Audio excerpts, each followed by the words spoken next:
What's up, guys? Welcome to the Fisticuffs podcast. It is Friday, TGIF, everyone.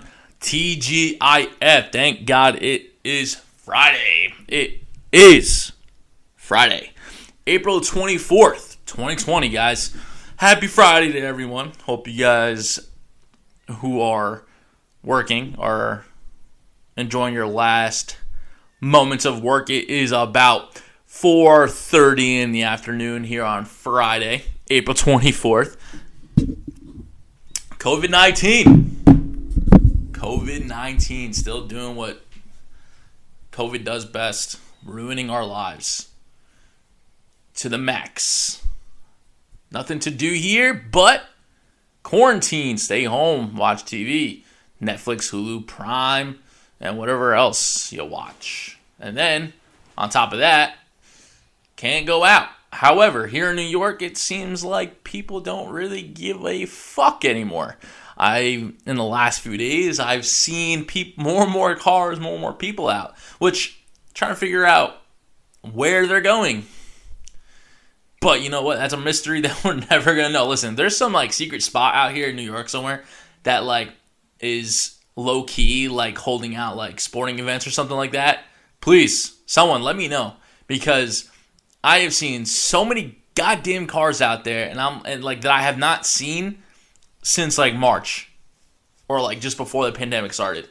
It's insane. It's absolutely insane. Cuomo comes out yeah, you know what, we're gonna extend to May 15th, and everyone be like, nah, son, nah, we going now. Fuck you. All right, fair enough. But yeah, nah, seriously, there's some secret shit going on out there that I don't know about. Please, guys, let me know, because, man, I've seen a shit ton of cars out there. It seems to be more and more busy, more and more packed out on the streets, and I do not know why. All right? Most places are closed unless everyone's going to your local restaurant business or whatever the case may be. I don't know. But see a lot more cars out there than I did when this whole thing started. But COVID-19 is taking the world by storm. Hope everyone's staying healthy, staying clean, obeying to the 6 feet social distancing rule, whatever the hell you want to call it. Speaking of Cuomo, he pushed back the date to May 15th, guys. May 15th. So let's see what that means, see what happens, what's going on with that. I don't know if he's going to extend it out more. Maybe until June 1st. I don't know. I'm not sure what the parameters are about that. But anyways, there's a whole bunch of corona shit that I just feel like it's been corona this, corona that, and it's really just getting annoying to hear about. But obviously the importance of it is very important stuff. So it's good to be knowledge on the topic. But the problem is you have your so-called experts who say some weird shit, this and that. One thing I've heard was as of probably the beginning of the week, I want to say, maybe middle of last week, if you're a male, okay? So to all the guys out there, if you're a male, all right, and you have testicles, you are more inclined to get COVID-19, all right? So if you're a male and you have testicles, you're going to get the rona. Again, our so-called experts have said this. If you have testicles, you're going to get the rona. What the fuck, dude? What the fuck? What does that even mean? First of all, what the fuck does that even mean? Okay? Second of all, this whole thing went from, if you're old and you have respiratory problems and other medical conditions, that you're going to die, and then now I hear something about fucking, if you're a male and you have testicles, that you're gonna die, or you're gonna get you're more likely to get the rona. I don't understand how that even makes I don't even understand how remotely that even makes any kind of sense. Again, the so-called experts on this. I mean, this is something that's, I feel like, ever growing every day. Okay, the knowledge on what we're really dealing with, I feel like partially has been covered, but I also feel like there's a lot of it that has yet been uncovered. Again, this is something that is still new, still vast for us to learn, and I think that a situation like this, I mean, listen, if it's true, whatever, but I mean, again, show me the stats where outside of medical conditions, and again, as you guys know, I'm a stats kind of guy, okay? I'm a stats kind of guy. I'm a numbers guy, so I don't care what the so-called experts say. I just want to know what the stats are telling me. So show me where it says, and I couldn't find it. I checked before. All right, I checked. So don't think I didn't check. I checked. I couldn't find dick on stats with male patients who have the coronavirus due to having testicles. Now, due to having testicles is the key. Okay. Now, mind you, okay, what defines that? Because if you're a male and you have a pre-existing medical condition and you have come into contact with such a person who has corona, are you getting the coronavirus because you have testicles, or are you getting the coronavirus because that motherfucker has the virus? You get what I'm saying? It doesn't make fucking sense. Literally, no sense at all. Okay? So, again, I ask you guys, if you have testicles, show me the fucking stats where it says that males who get the Rona get it due to having a testicle. Alright? Please fucking show me that, because I would love to know, and I would love to see the stats on how many Americans, or anyone in the world for that matter, are getting the coronavirus due to having testicles. Okay? That's a big thing for me. That's kind of like where I'm going to leave it at that. Again, I feel like coronavirus is a hot topic amongst a lot of platforms of podcasts. Just because I think, like I said before, it's a growing thing every single day. There's always something. It always appears that there's something new coming out with it. I don't know if the so-called experts just decide to just come together and be like, you know what, we're going to talk about this. I swear to God, next thing you know, it's going to be like next week. The hot topic is going to be like, oh, if you're a female and you have tits or double D's, you're going to get you're more inclined to get coronavirus. Like what? Like, you know what I mean? Like, it just doesn't make any fucking sense. All right? You know? Like, so we'll see what happens in the coming weeks. If you're a female, and what fucking kind of body part that you guys have is going to make you be more inclined to get the coronavirus. I don't know. Again, I'm a numbers guy. That's all I'm about. I don't really give a fuck what the experts say. Anyone could say anything. And with the media and how everything is nowadays, everything sticks because no one, God forbid, could think for themselves. So yeah. So if the media tells you this is what it is, everyone who can't think for themselves is gonna be like, oh yeah, this is what it is. So to that, you guys gotta fucking get lost or start actually thinking for yourselves. Man the fuck up. Woman the fuck up. Start thinking for yourselves. All right. Stop listening to what these fucking people are saying, and just kind of just do you. You know what I mean? Think for yourselves. You know, go out there, educate yourselves on the topic. All right. Don't just listen to what the media says. The media is gonna say whatever they gotta say to hype this shit up, and to make it the way that they want to make it. You know, just like anything else. All right. Literally, just like in anything else, it is the media. The media is the problem. So, anyways, if you guys really want to learn and have knowledge on this whole thing, do the research yourselves. All right. But like I said, I'm a numbers guy. I want to see the numbers. Show me the freaking numbers before you start blabbing out some bullshit like that. But as far as Corona, that's pretty much it. I ain't really going to talk about it that much anymore. I don't care. Also, supposedly, just one last thing, they're saying that there's supposed to be like a second wave hitting. I don't know if that's true or not, or what's going on, or what that even means. Second wave here in New York, or second wave anywhere else. I don't know. In other news, though, Florida's pretty much opened up, from what I'm hearing. So yeah, P beaches are opening up in Florida. Florida wrestling is considered essential.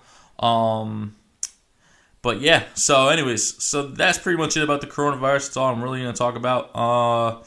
Just wanted to point that out because I just thought that was something that was funny, ridiculous, and stupid all at the same time.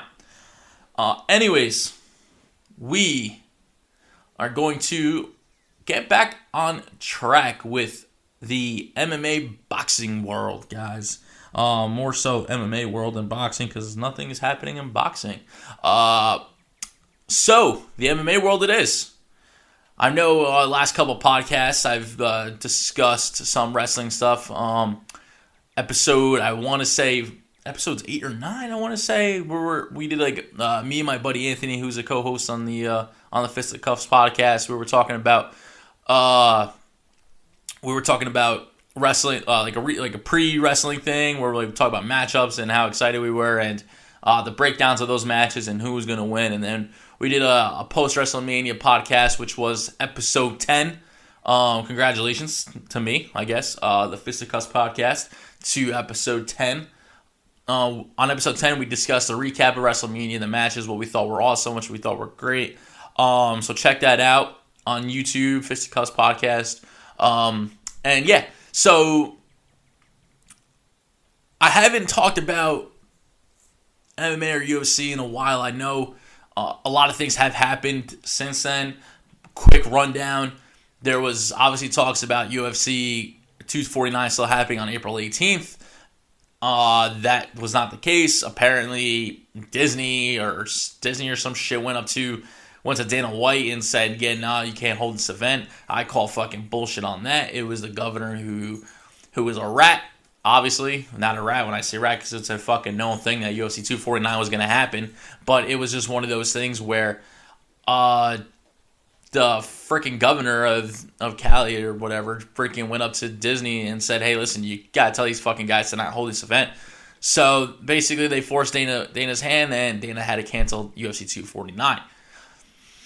Now, with that being said, before that, there has been a lot of talks about Fight Island. Okay, for those of you who do not know or who have not been listening or watching UFC related news in terms of quote unquote where these venues were going to happen, Dana White had mentioned that there was a Indian reservation or something somewhere where out in Cali where they were going to hold the UFC 249 on a remote island or such. So we all jumped on it and we called it Fight Island. Okay, now that's a brilliant fucking idea. Honestly, first and foremost, that's amazing. I'm surprised that we haven't thought about this kind of shit even beforehand. Because I think Fight Island, it just sounds so fucking badass. Very Mortal Kombat and Enter the Dragon. For those of you who do not know what Enter the Dragon is, fucking, if you're into martial arts or have any kind of idea of martial arts, fucking Bruce Lee, Enter the Dragon, watch it. It's a fucking great movie. It's old, but it's a great movie. So very, very Mortal Kombat, Enter the Dragon-esque. I think Fight Island's fucking brilliant. Again, I'm surprised that we haven't thought about something like this prior. It's surprising that we had to wait for something like a pandemic to really break down something like this about Fight Island to happen. I just think it's funny. But also, Fight Island, the idea is absolutely fucking amazing. It's great. It's 100% great. I'm 100% about it. And I can't believe that it's actually going to eventually happen. I'm pumped. I'm excited. And that's pretty much that, really. So that was what was going to happen, okay? They were going to have UFC fighters check. There was only going to be a limited amount of people there. They were going to telecast it live. It was going to be on pay-per-view. And then it got shut down. Anonymous tip, quote-unquote. from the governor, the Cali governor, and basically telling Disney to tell freaking the UFC that they can't hold an event. Blah, blah, blah, blah, blah. Bullshit. So that's pretty much the rundown from my last UFC podcast to now. Now, in terms of fights, a lot has happened since then. Dominic Cruz, Henry Cejudo, for example, they have gotten into it. Tyron Woodley, Leon Edwards, and Kobe Covington, again, have gone into it on Twitter. You have John Jones, Israel Adesanya picking up their rivalry in the Twitter world. And a lot of these things, maybe to promote their fights for a future fight. Wink, wink, May 9th, 2020. UFC 249 taking place May 9th, 2020. That has been confirmed. So you have these fighters who are out there tweeting at each other, starting to mix up the drama to get hopefully their future fights promoted and more marketable and all that good stuff. So now that we're pretty much up to date on all this, we move on, and we're here to talk about UFC 249. So, now with that being said, to UFC 249, it is going to happen on May 9th. And I want to say the fight is, I think it's going to be, it's going to be held in Jacksonville, Florida, I believe. I know Florida is pretty much open now, so they're holding the event out in Florida at the ViStar Veterans Memorial Stadium out there. UFC 249 is going to be a fucking stacked card, guys. Holy shit. Okay. Third time's a charm. Hopefully this works out. I think it's going to work out. I know they got the Florida Commission out there who's pretty much welcoming the UFC to the Sunshine State. We got an excited. Obviously, Florida pretty much opened themselves to certain events like essential events like wrestling, and obviously, I'm gonna assume UFC should fall, or MMA should fall under the essential category. So UFC 249 is going to be held out in Jacksonville, Florida, and like I said before, the fight card is going to be absolutely freaking stacked, okay? Like, super stacked. It's going to be awesome to see. Here is the quick rundown of the fights, starting from the prelims, making my way up to the main card. You got Span versus Alve, Mitchell Rosa, Luke versus Price, Hall versus Jacare, Esperanza versus Watterson, Olenich versus Werdum, Cowboy versus Pettis. That's for the prelims. The main card is you got Hardy versus DeCastro, Stevens versus Qatar, Nagano versus Rosenstruik, Cejudo versus Cruz, and that was the co-main event. And for your main event, you got Ferguson versus Gaethje.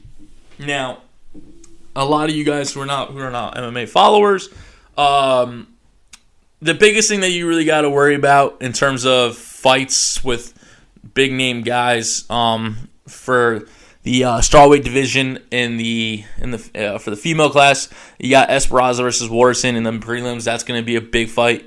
Olenich versus Werdum is also a huge fight. That's a heavyweight bout. Werdum coming back. Cowboy versus Pettis. You guys know who Donald Cowboy Cerrone is.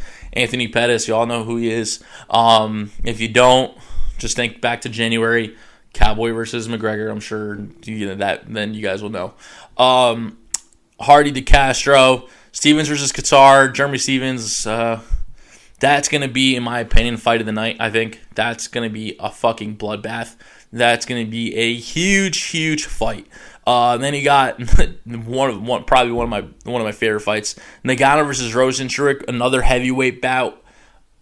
You have two freak of nature monsters going at it in the octagon. These two, that is just a must see fight in itself.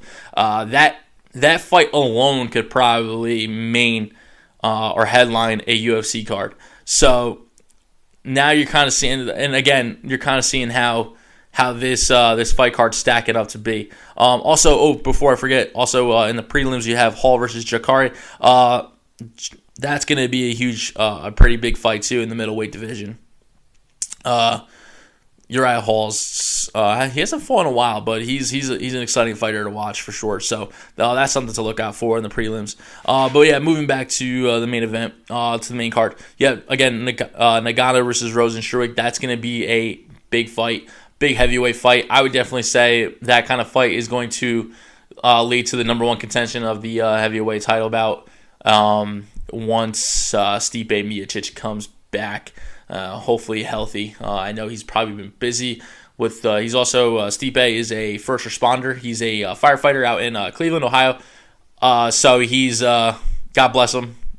He's probably working his ass off right as we speak. So, and I know he's also trying to heal up from an eye injury, I believe. So hopefully he comes back healthy, better than ever, to see what happens there. And I know there's also talks about a Miocic-Daniel Cormier 3 style fight that may or may not materialize. I think it depends. Depends on how this goes. It depends on the timing and everything. We'll see where we land with all this. But the Nagano-Rozenstruik matchup is going to be absolutely fantastic. And then remember how I mentioned to you guys before about the Twitter fights in the Twitter world. Well, one fight that had materialized since early April, I would say, has been Henry Cejudo and Dominic Cruz. So I think this fight is going to be a huge fight. Dominic Cruz, I believe, last fought against Cody Garbrandt, which was like UFC 202, I believe, which was like about a few years back. I don't think he's fought since then. I could be wrong, but I'm pretty sure he hasn't. But anyways, so that's going to be a really exciting fight. That's going to be for the bantamweight championship title. Stylistically, that fight is going to be a great fight. Dominic Cruz is a very crafty fighter. I would say he's probably one of the only fighters that it's just so hard to determine what he's going to do. Like I said, he's very crafty, very creative. Stylistically, it's very unorthodox the way that he fights, but he's a very strong and talented fighter. Henry Cejudo, on the other hand, he came off a win against T.J. Dillashaw. He's been killing it in the mainstream there too, in terms of bantamweight and featherweight divisions. So he is another top prospect. Obviously, he's a champion, but he's one of those guys that could also stylistically match up pretty well against Dominic Cruz. Their striking games for both fighters are amazing. Ground game also very good. So it's going to be very interesting to see how this fight plays out for sure. I believe that the Henry Cejudo Dominic Cruz fight is going to be a very technical fight for sure.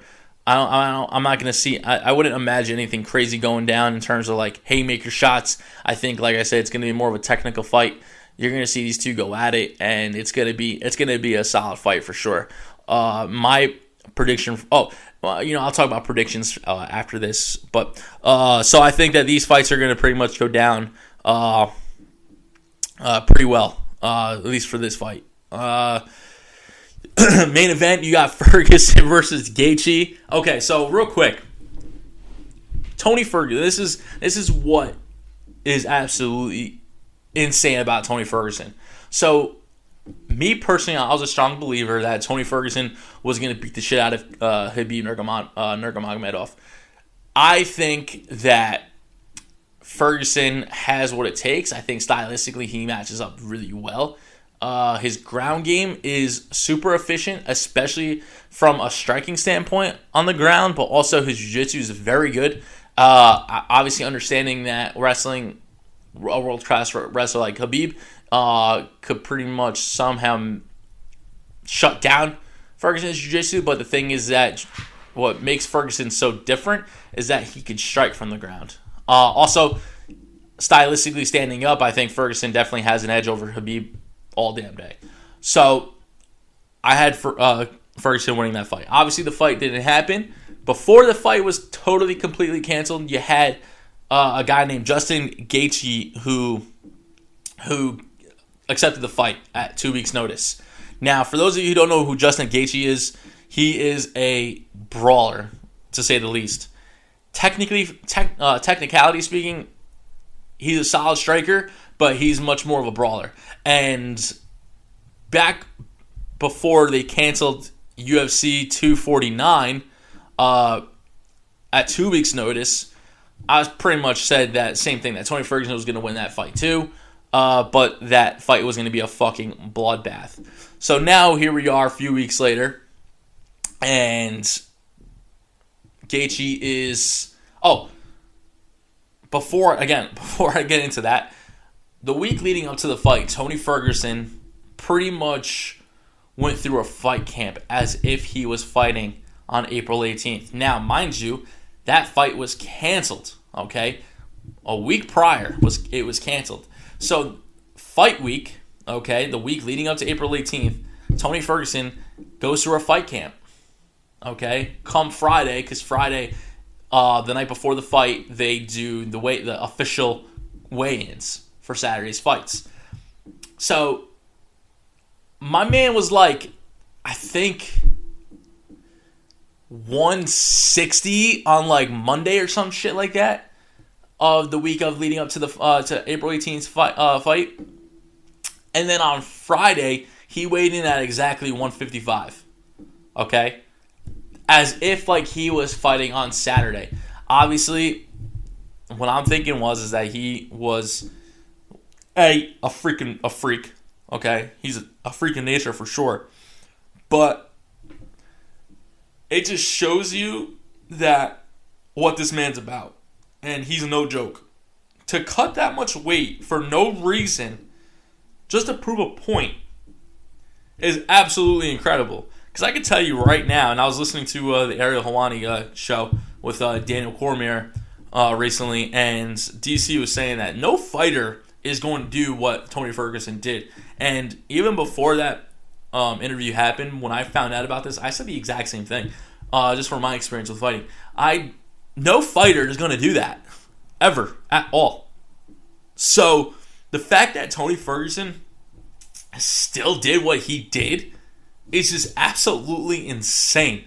Like insane. Like he's a freak, man. I love that guy. I freaking love that guy. But Tony Ferguson's the man, hands down. He's the man. But absolutely insane that he did that.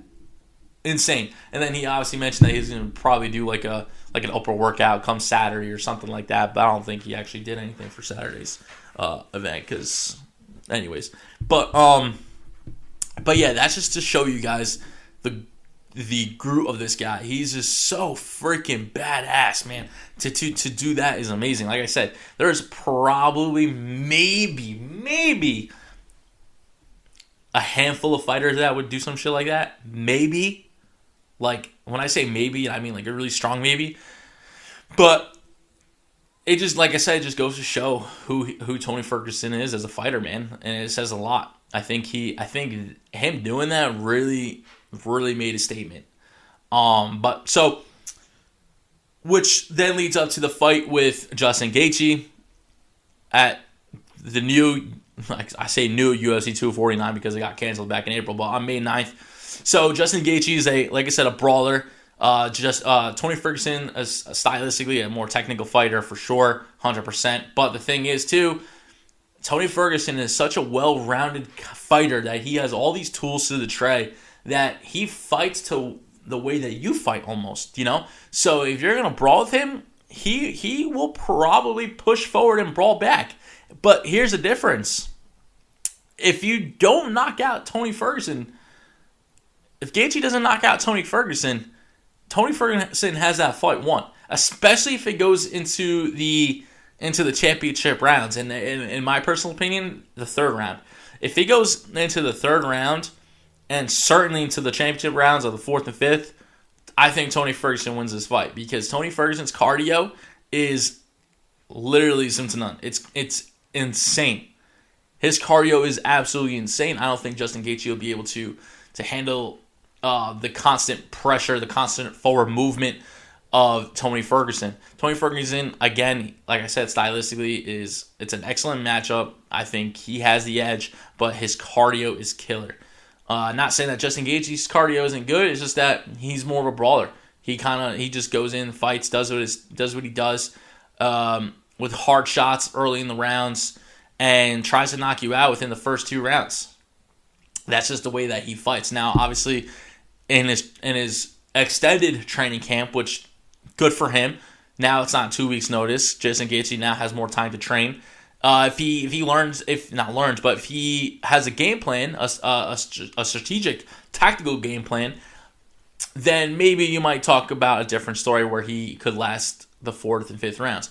But that's just not really Justin Gaethje's style. But we'll see. We'll see what happens with that. I think Justin Gaethje is a great fighter. I think it's going to be a great matchup. I just think that if it goes into the 3rd, 4th, 5th rounds, I think Tony Ferguson definitely is going to come out victorious just because, again, like I said, stylistically, his stand-up is better, his cardio is better, and in the ground, his ground game is definitely better. So I think that fight is going to be a great fight. We'll have to wait and see how everything pans out. Hopefully this works out because Saturday, May 9th is going to be one hell of a fucking show. Stacked fight card. It's gonna be absolutely insane. All right.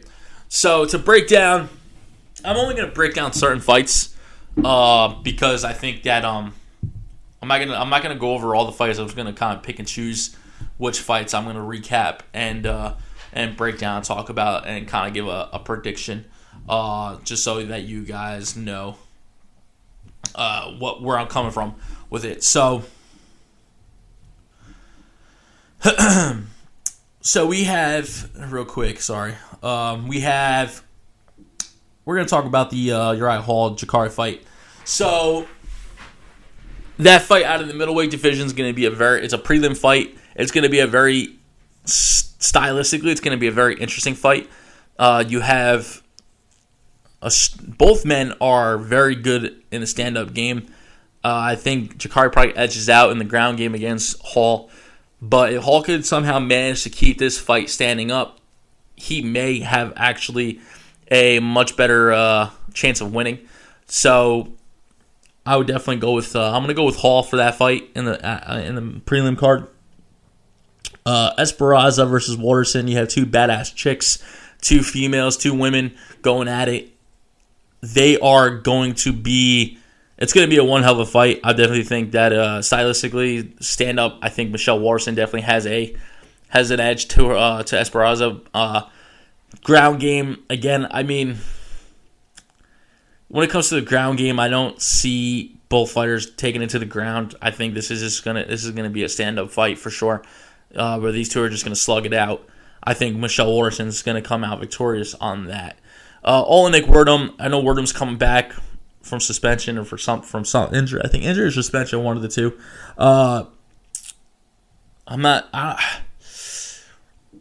Werdum's ground game, jiu-jitsu guy. He is very, very elite class. So depending on what happens there, if the fight gets taken down to the ground, which I mean, I don't know if Olenek really wants to take it to the ground. I think he would rather stand. I think I see Olenek winning that fight via knockout. Then we have one of my personal favorites. We have Cowboy versus Pettis. These 2 fighters, I think they're both coming off losses. I think this is going to be they have fought once before. This is going to be a very exciting fight. The first fight was exciting. This fight's going to be exciting. These 2 are definitely. The thing is that these 2 could both fight in the ground. Pettis is a great jiu-jitsu guy as well. Cowboy also another one. He could fight on the ground, but I think this is probably going to be another fight that you might see more standing versus on the ground. If this fight continues in the stand-up game, I'm going to go with Pettis on this one. I'm going to go with Pettis winning. It's a bold prediction. I love Cowboy, don't get me wrong. I love Cowboy. But I think I got Anthony Pettis winning this fight. For sure. Main card, I'm pretty much going to go right into the Stevens-Couture fight. That fight, like I said before, earlier on, that fight is definitely going to be no, not definitely, but I think that it definitely has the potential to be the fight of the night caliber kind of fight. So that fight, I believe, is going to be a huge fight, a bloodbath. That fight's, you have two men in there going to go to war. See that to be a battle of clinching, a battle of strikes. The striking game for both men are absolutely incredible. If that fight goes to the ground and ends in any kind of submission, that would be very surprising to me. Very surprising. These two, I think, are just going to duke it out. Stylistically, they're two great strikers, and I think they're really going to put on a show. So see that to be your fight of the night matchup for the main card. All right, I'm gonna have I have Couture winning that fight. Okay, I do. I have him winning via KO. I'm gonna go with the second round knockout for Couture. Then you have in the heavyweight division, you have Ngannou versus Rosenstruck. Whew, man, like I said before, this freaking matchup is gonna be insane. Oh, I can't wait for this matchup. I can't wait to see this fight. I'm going to go with Francis Ngannou. Obviously, KO first round. First round knockout for Ngannou. Moving on to the co-main, Cejudo versus Cruz for the bantamweight title. Like I said earlier, both these fighters stylistically match up pretty creatively. They both have a strong striking game. The ground game strong. I'll definitely see this fight. I definitely will see Cejudo trying to take this fight to the ground on most cases to try to just complete the ground and pound, kind of just beat up on Cruz, maybe win via decision. I'm going to go with Dominic Cruz regaining his title. Okay, I think Dominic Cruz is going to win. I think he's going to beat Cejudo, and I think he's going to win going into the fifth round via decision. I think that's going to be a fight that's going to go all five. Then you have Ferguson versus Gaethje, the fight that everyone wants to see besides Ferguson versus Nurmagomedov. Ferguson Gaethje all day. I got Tony Ferguson winning. The fucked up part is when he's going to win, because it could happen at any point. It could happen in the first round, it could happen in the second round, it could happen in the third round, it could happen in the fourth, it could happen in the fifth, and it could go all five, and then he could win it by decision. But I'm gonna go with Ferguson winning third round via knockout. That's my bold prediction for that fight. So for the main card, for the interim lightweight championship title, you got Tony Ferguson beating out Justin Gaethje in the third round via knockout. So we'll see how my bold predictions go. I'm always analyzing fights, so I'm going to definitely watch a lot of the fights just to kind of see, where things are at with these guys. But my predictions may change because we are still some time away from May 9th, but we'll see how it goes in the coming weeks. I'll let you guys know. We'll see what happens. I may or may not change my predictions based off of from some analytical standpoint. Maybe I'm missing something with these fighters that it's just not coming up to me right now. But I'm pretty confident in my predictions that I mentioned. So we'll see what happens. All right. Again, I might change them in the coming weeks. We'll see I'll have to review and see. But that's pretty much what I got, guys. But again, UFC 249, May 9th, Jacksonville, Florida. It's going to be huge. It's a freaking great card. It's a fantastic card. These fights are on point. It's so stacked. It's so beautiful. It's so lovely. This is exactly what we need. MMA fans across the world, you guys are definitely going to be excited for this kind of for UFC 249. Just looking at the fight cards is absolutely stacked. It's going to be a great night of fights, okay, guys? I'm telling you right now. So, May 9th, take a look, pay-per-view. Watch it. Spend your Saturday night, UFC fights. All right, nothing better to do. Still going to be in quarantine at that point. So check it out. All right, UFC 249, Ferguson versus Gaethje headlining the bout. It's going to be an awesome fight card. Thank you guys so much. Thank you guys for listening. I appreciate you guys. Until next time, take care. Be safe. Stay healthy. Stay clean. And most of all, keep your 6 foot distance. All right, guys. Take care. Peace.